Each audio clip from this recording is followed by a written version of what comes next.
शुक्लाम्बरधरम् विष्णुम् शशिवर्णम् चतुर्भुजम् प्रसन्नवदनम् ध्यायेत् सर्वविघ्नोपशान्तये व्यासम् वसिष्ठनप्तारम् शक्तेः स्तोत्रमकल्मषम् पराशरात्मजम् वन्दे शुकतातम् तपोनिधिम् व्यासाय विष्णुरूपाय व्यासरूपाय विष्णवे नमो वै ब्रह्मनिधये वासिष्ठाय नमो नमः अविकाराय शुद्धाय नित्याय परमात्मने सदैकरूपरूपाय विष्णवे सर्वजिष्णवे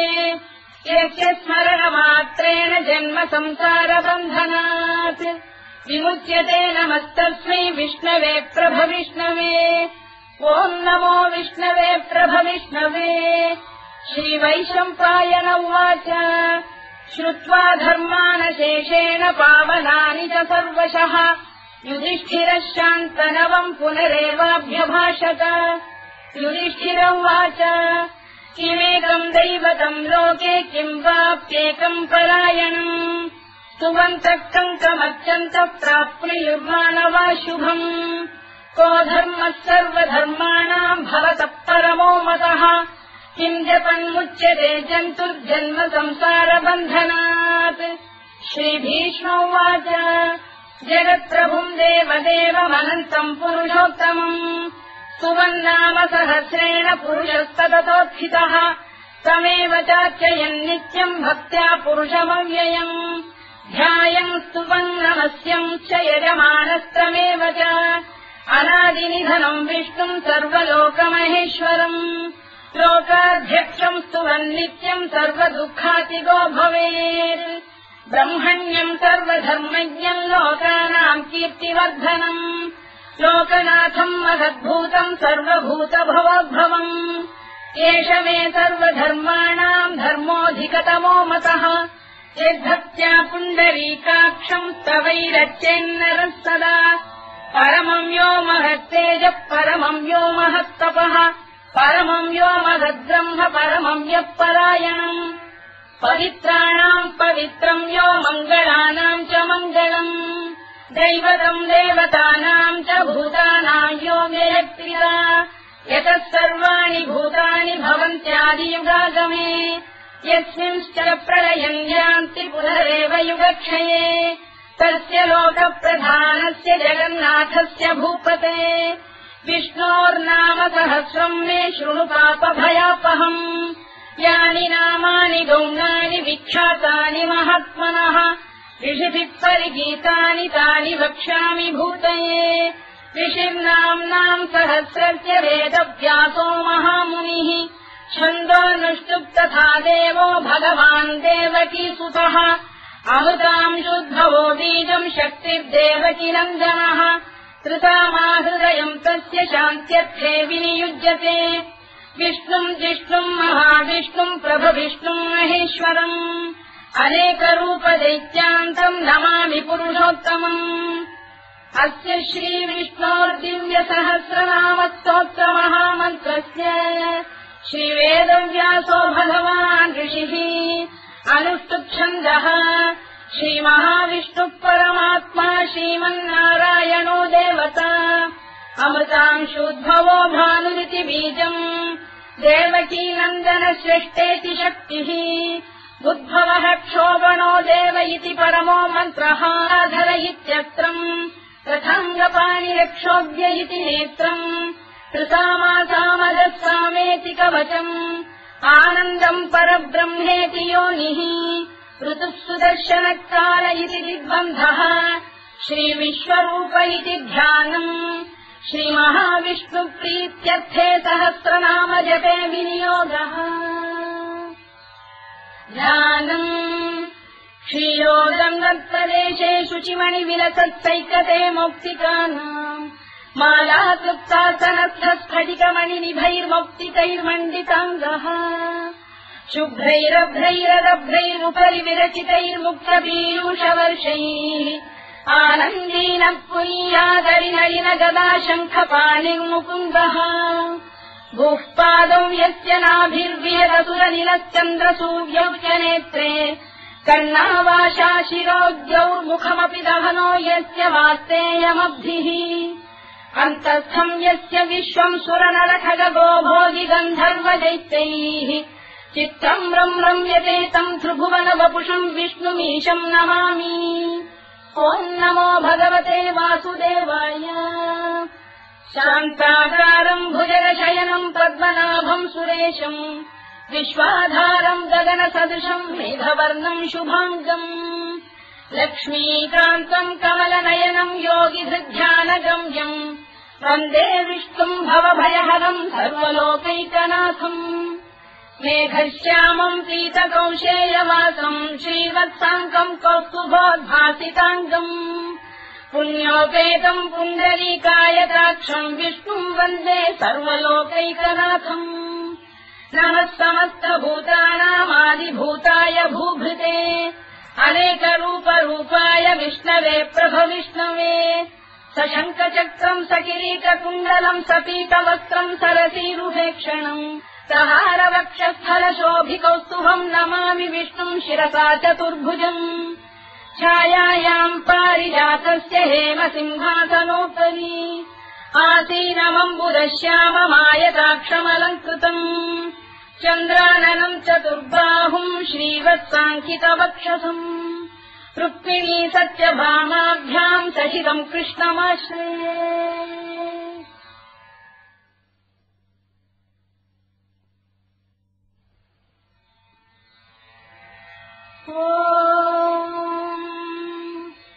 विश्वम् विष्णुर्वशत्कारो भूतभव्य भवत्प्रभुः भूतभृद्भावो भूतात्मा भूतभावनः भूतात्मा परमात्मा च मुक्तानाम् परमागतिः अव्ययः पुरुषः साक्षी क्षेत्रज्ञोऽक्षर एव च योगो योगविदाम् नेता प्रधानपुरुषेश्वरः नारसिंहवपुः श्रीमान् केशवः पुरुषोत्तमः सर्वः शर्वः शिवस्थाणुर्भूतादिर्निधिरव्ययः सम्भवो भावनो भक्ता प्रभवः प्रभुरीश्वरः स्वयम्भूष्यम्बुरादित्यः पुष्कराक्षो महास्वनः अनादिनिधनो धाता विधाता धातुरुत्तमः अप्रमेयो ऋषिकेशः पद्मनाभोऽमरप्रभुः विश्वकर्मा मनुस्पष्टास्थविष्ठस्थविरो ध्रुवः अग्रास्यः शाश्वतः कृष्णो लोहिताक्षप्रदर्दनः प्रभूतस्त्रिककुब्धाम पवित्रम् मङ्गलम् परम् ईशानप्राणदप्राणो ज्येष्ठः श्रेष्ठः प्रजापतिः हिरण्यगर्भो भूगर्भो माधवो मधुसूदनः ईश्वरो विक्रमी धन्वी मेधावी विक्रमक्रमः अनुत्तमो दुराधर्षः कृतज्ञकृतिरात्मवान् सुरेशः शरणम् शर्म विश्वरेता प्रजाभवः अधः संवत्सरो व्यालप्रत्ययः सर्वदर्शनः अजः सर्वेश्वरः सिद्धः सिद्धिः सर्वादिरच्युतः वृषाकपिरमेयात्मा सर्वयोगविनिःसृतः वसुर्वसुमनः सत्यः समात्मा संविदः समः अमोघः पुण्डरीकाक्षो वृषकर्मा वृषाकृतिः रुद्रो बहुशिरा बभ्रुर्विश्वयोनिः शुचिश्रवाः अमृतः शाश्वतस्थाणुर्वरारोहो महतपाः सर्वगः सर्वविद्वानुर्विश्वरवित्कविः लोकाध्यक्षः सुराध्यक्षो धर्माध्यक्षकृताकृतः चतुरात्मा चतुर्व्यूहश्चतुर्दंष्टश्चतुर्भुजः भ्राजिष्णुर्भोजनम् भोक्ता सहिष्णुर्जगदादिजः अनभो विजयो जेता विश्वयोनिः पुनर्वसुः उपेन्द्रो वामनः प्रांशुरमोघः शुचिरूर्जितः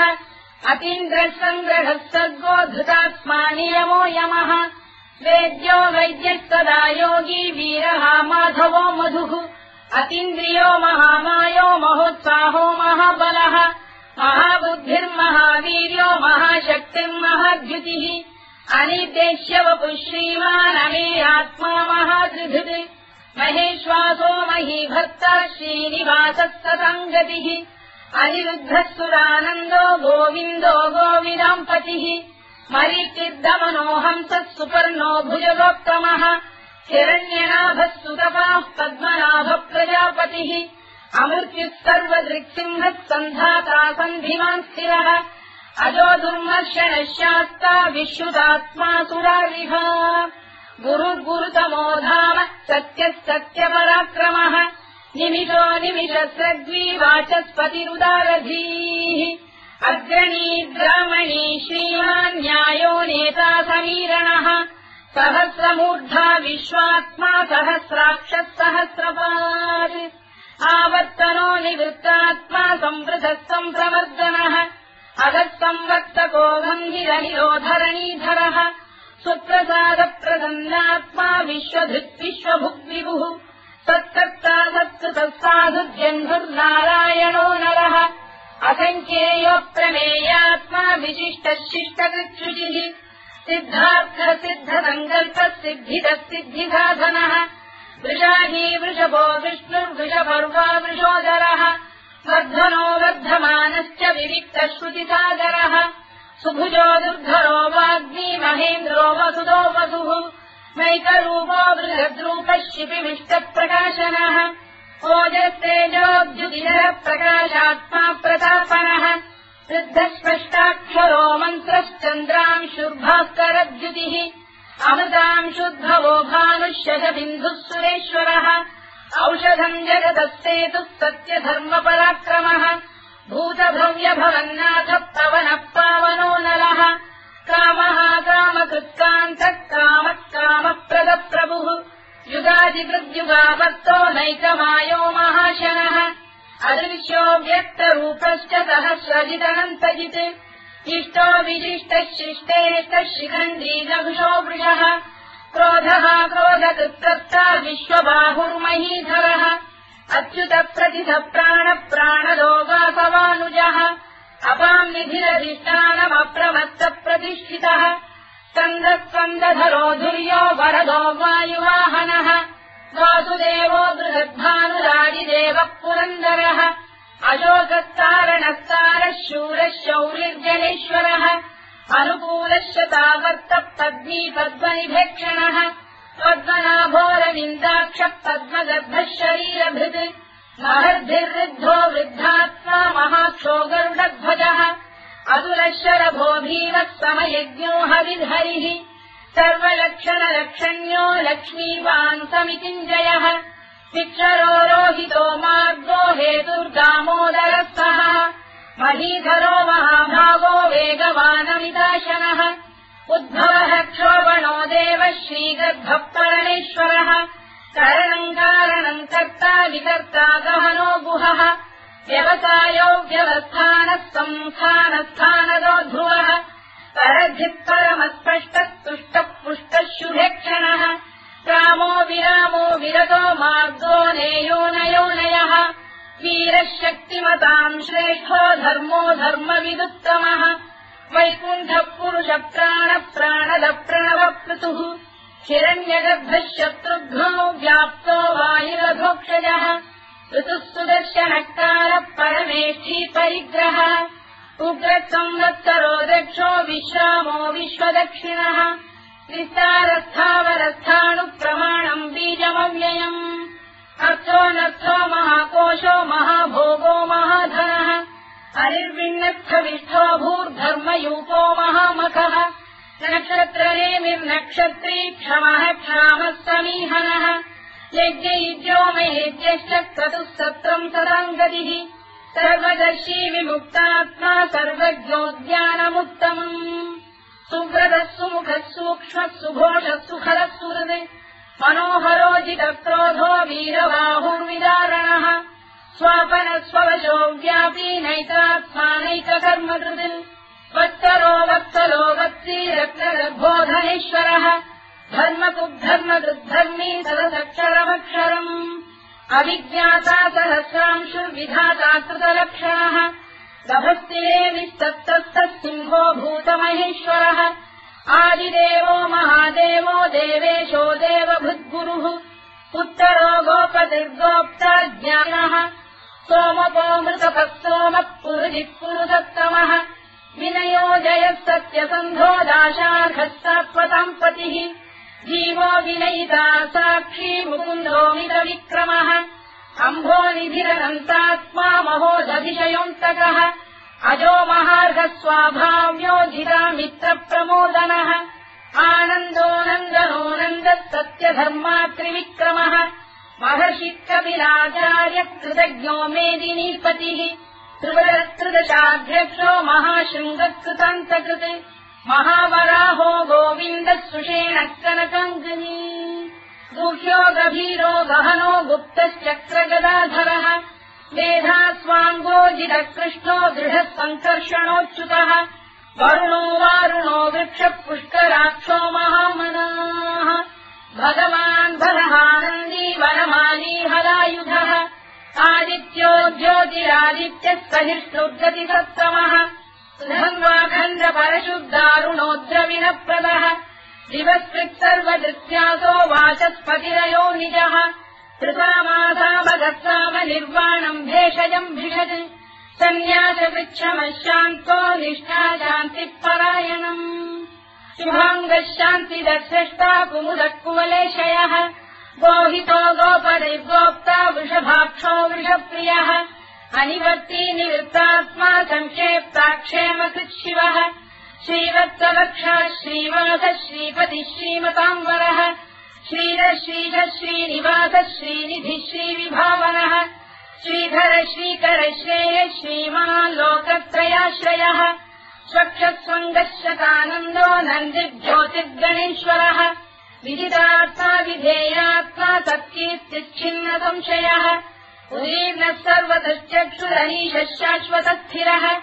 भूषयो भूषणो भूतिर्विशोकः शोकनाशनः अर्चिष्मानर्चितः कुम्भो विशुद्धात्मा विशोधनः अनिरुद्धो प्रतिरथ प्रद्युम्नो मितविक्रमः कालनेमिनिहावीरः शौरिः शूरजनेश्वरः त्रिलोकात्मा त्रिलोकेशः केशवः केशिहा हरिः कामदेवः कामपालः कामी कान्तकृतागमः अनिर्देश्यवपुर्विष्णुर्वीरोऽनन्तो धनञ्जयः ब्रह्मण्यो ब्रह्मकृद्ब्रह्मा ब्रह्म ब्रह्मविवर्धनः ब्रह्मविद्ब्राह्मणो ब्रह्मी ब्रह्मज्ञो ब्राह्मणप्रियः महाक्रमो महाकर्मा महातेजा महोरगः महाक्रतुर्महायज्वा महायज्ञो महाहविः स्तव्यस्तव प्रियस्तोत्रम् स्तुतिस्तोतारणप्रियः पूर्णः पूरयिता पुण्यः पुण्यकीर्तिरनामयः मनोजवस्तीर्थकरो वसुदेता वसुप्रदः वसुप्रदो वासुदेवो वसुर्वसुमनाहविः सद्गतिः सत्कृतिः सत्ता सद्भूतिः सत्परायणः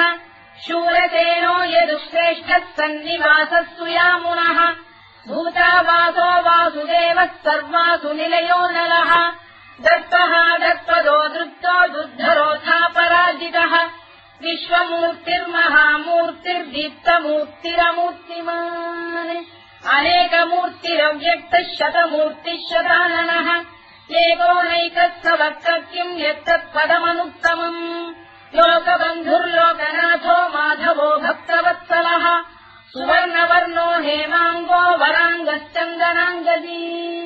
वीरः विषमः शून्यो घृता क्षीरजरश्चरः अमानी मानदो मान्यो लोकस्वामी त्रिलोकधृत्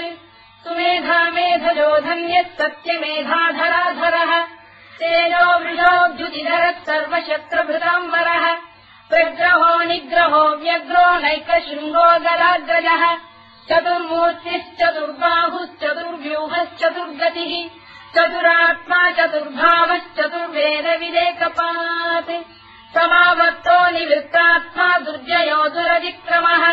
दुर्लभो दुर्गमो दुर्गो दुरावासो दुरारिः शुभाङ्गो लोकतारङ्गस्फुतम् सुस्तम् सुवर्धनः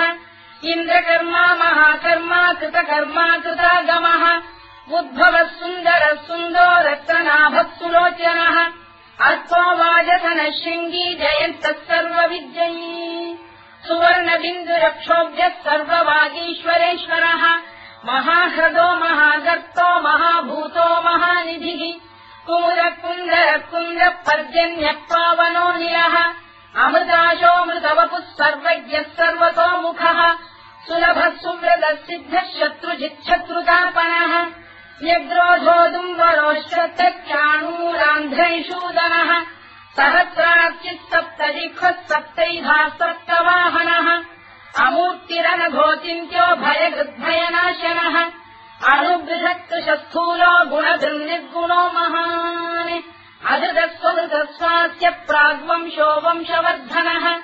भारभृत्कथितो योगी योगीशः सर्वकामदः आश्रमश्रवणः क्षामः सुपर्णो वायुवाहनः धनुर्धरो धनुर्वेदो दण्डो दमयिता दमः अपराजितः सर्वसहो नियन्ता नियमो यमः सत्त्ववान् सात्विकः सत्यः सत्यधर्मपरायणः अभिप्रायप्रियार्होः प्रियकृत्प्रीतिवर्धनः विधायकगतिर्ज्योतिः सुरुचिः कुतभुक्विभुः कविर्विरोचनः सूर्यः कवितारनिलोचनः अनन्तो हुतबुद्भोक्ता सुखदो नैकजोऽग्रजः अनिर्विण्णः सदामर्षी लोकाधिष्ठानमद्भुतः सनातनतमः कपिलः कपिरव्ययः स्वस्तिदः स्वस्तिकृत् स्वस्तिः स्वस्तिभुक् स्वस्ति दक्षिणः अरौद्रः कुण्डलीचक्री विक्रम्यूर्जितशासनः शब्दातिकः शब्दसः शिशिरः शर्वरीकरः अक्रूरप्रेषलो दक्षो दक्षिणः क्षमिणाम्बरः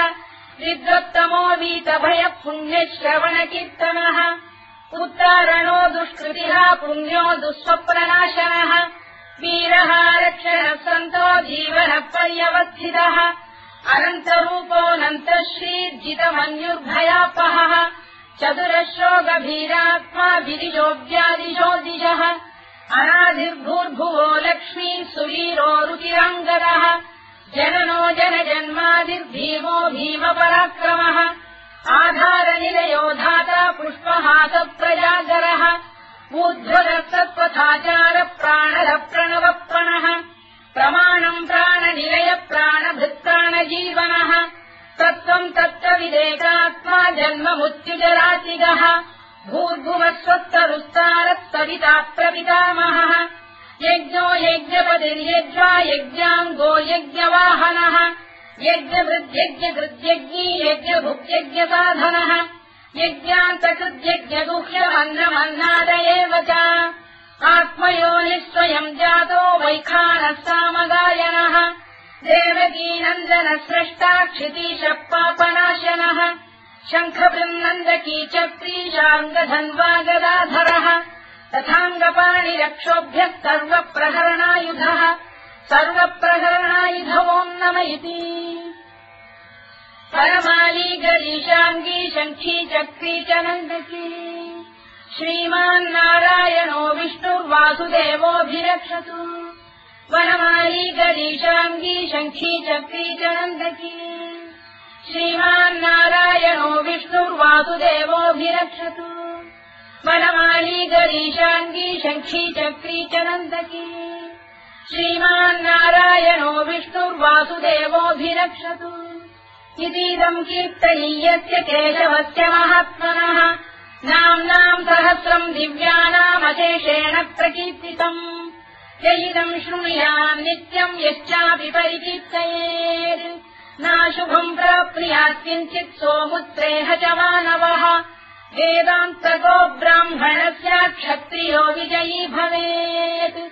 वैश्यो धनसमृद्धस्य क्षुद्रः सुखमवाप्नुयात् धर्मार्थी प्राप्नुयात् धर्ममर्थार्थी चार्थमाप्नुयात् कामानवाप्नुयात् कामी प्रजार्थी चाप्नुयात् प्रजाम् भक्तिमान् यः सदोत्थाय शुचिस्तब्धसमानसः सहस्रम् वासुदेवस्य नाम्नामेतत्र कीर्तयेत् यशः प्राप्नोति विपुलम् याति प्राधान्यमेव च अचलाम् श्रियमाप्नोति श्रेयः प्राप्नोत्यनुत्तमम् न भयम् क्वचिदाप्नोति वीर्यम् तेजश्च विन्दति भवत्य रोगोद्युतिमान् बलरूपगुणान्वितः रोगात्तो मुच्यते रोगाद्बद्धो मुच्येत बन्धनात् भयान्मुच्येत भीतस्तु मुच्येतापन्न आपदः दुर्गाण्यतितरस्याशु पुरुषः पुरुषोत्तमम् सुवन्नाम सहस्रेण नित्यम् भक्तिसमन्वितः वासुदेवाश्रयो मर्त्यो वासुदेवपरायणः सर्वपापविशुद्धात्मा याति ब्रह्म सनातनम् न वासुदेव भक्तानामशुभम् विद्यते क्वचित् जन्म मृत्युजरा व्याधि भयम् नैवोपजायते इमम् स्तवमधीयान श्रद्धा भक्ति समन्वितः युज्येतात्मसुखक्षान्ति श्रीधृति स्तुतिकीर्तिभिः न क्रोधो न गमात्तर्यम् न लोभो न शुभामतिः भवन्ति कृतपुण्यानाम् भक्तानाम् पुरुषोत्तमे द्यौस्तचन्द्रास्तनक्षत्राखम् दिशो भूर्महोदभिः वासुदेवस्य वीर्येण विधृतानि महात्मनः ससुरासुरगन्धर्वम् स यक्षोरगराक्षसम् जगत्वशेवत्ततेदम् कृष्णस्य सचराचरम् इन्द्रियाणि मनो बुद्धिः सत्त्वम् तेजोबलम् धृतिः वासुदेवात्मकान्याहुः क्षेत्रम् क्षेत्रज्ञ एव च सर्वागमानामाचार प्रथमम् परिकल्पते आचारप्रभवो धर्मो धर्मस्य प्रभुरच्युतः ऋषयपितरो देवा महाभूतानि धातवः जङ्गमाजङ्गमम् चेदम् जगन्नारायणोद्भवम् योगो ज्ञानम् तथा साङ्ख्यम् विद्या शिल्पादिकर्म च वेदाः शास्त्राणि विज्ञानमेतत् सर्वम् जनार्दनात् एको विष्णुर्महद्भूतम् पृथग्भूतान्यनेकशः त्रीलोकान् व्याप्य भूतात्मा भुङ्क्ते विश्वभुवव्ययः इमम् स्तवम् भगवतो विष्णो व्यासेन कीर्तितम् पठेद्य इच्छेत् पुरुषः श्रेयः प्राप्तुम् सुखानि च विश्वेश्वरमजम् देवम् जगतः प्रभुमव्ययम् भजन्ति ये पुष्कराक्षम् न ते यान्ति पराभवम् न ते यान्ति पराभवम् ओन्नमयिति अर्जुनोवाच पद्मपत्रविशालाक्ष पद्मनाभसुरोत्तम भक्तानामनुरक्तानाम् त्राता भव जनार्दन श्रीभगवानुवाच यो माम् नाम सहस्रेण स्तोतुमिच्छति पाण्डव सोऽहमेकेन श्लोकेन स्तुत एव न संशयः स्तुत एव न संशयोऽन्नम इति व्यासोवाच वासनाद्वासुदेवस्य वासितम् भुवनत्रयम् सर्वभूतनिवासोऽसि वासुदेव नमोऽस्तु ते वासुदेव नमोऽस्तु ते ओन्नम इति पार्वत्युवाच केनोपायेन लघुना विष्णोर्नाम सहस्रकम् पठ्यते पण्डितैर्नित्यम् श्रोतुमिच्छाम्यहम् प्रभो ईश्वरोवाच श्रीराम राम रामेति रमे रामे मनोरमे सहस्रनाम तत्तुल्यम् राम नाम वरानने श्रीराम राम रामेति रमे रामे मनोरमे सहस्रनाम तत्तुल्यम् राम नाम वरानने श्रीराम राम रामेति रमे रामे मनोरमे सहस्रनाम तत्तुल्यम् राम नाम वरानने राम नाम वराननमोन्नम इति ब्रह्मोवाच नमोऽस्त्वनन्ताय सहस्रमूर्तये सहस्रपादाक्षि शिरोरुबाहवे सहस्रनाम्ने पुरुषाय शाश्वते सहस्रकोटियुगधारिणे नमः सहस्रकोटियुगधारिणे नमोऽन्नम इति सञ्जय उवाच यत्र योगेश्वर कृष्णो यत्र पार्थो धनुर्धरः तत्र श्रीविजयो भूतिर्ध्रुवानीतिर्मतिर्मम श्रीभगवानुवाच अनन्याश्चिन्तयन्तो मां ये जनाः पर्युपासते तेषाम् नित्याभियुक्तानाम् योगक्षेमम् वहाम्यहम् परित्राणाय साधूनाम् विनाशाय च दुष्कृताम् धर्म संस्थापनार्थाय सम्भवामि युगे युगे आर्ता विषण्णाः शिथिलाश्च भीता घोरेषु च व्याधिषु वर्तमानाः संकीर्त्य नारायण शब्दमात्रम् विमुक्तदुःखाः सुखिनो भवन्तु कायेन वाचा मनसेन्द्रियैर्वा बुद्ध्यात्मना वा प्रकृते स्वभावात्